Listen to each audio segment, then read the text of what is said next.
ఆంధ్ర తెలంగాణలో తక్కువ ఫీజులతో high quality results ఇస్తున్న ఏకైక సంస్థ తిరుమల్ ఐఏఎస్ ఇన్స్టిట్యూట్. ముంబైలో ఘోర అగ్ని ప్రమాదం చోటు చేసుకుంది. చెంబూర్లోని సిద్ధార్థ్ కాలనీలోని ఓ ఇంట్లో మంటలు చెలరేగా. ఈ ఘటనలో ఒకే కుటుంబానికి చెందిన 7 మంది సజీవ దహనమయ్యారు. మృతుల్లో 3 చిన్నారులున్నారు.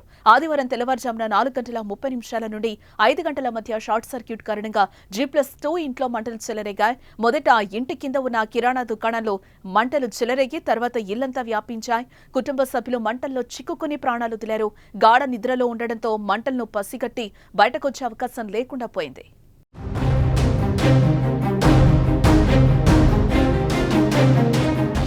ఈ ప్రమాదంపై సమాచారం అందుకున్న పోలీసులు హుటాహుటిన ఘటనా స్థలానికి చేరుకుని రెస్క్యూ ఆపరేషన్ చేపట్టారు.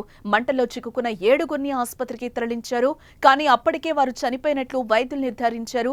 మృతులను పారిస్ గుప్తా, నరేంద్ర గుప్తా, మంజు ప్రేమ్ గుప్తా, అనితా గుప్తా, ప్రేమ్ గుప్తా, విధి గుప్తా, గీతా గుప్తాగా గుర్తించారు. ఘటనపై కేసు నమోదు చేసుకున్న పోలీసులు విచారణ చేస్తున్నారు.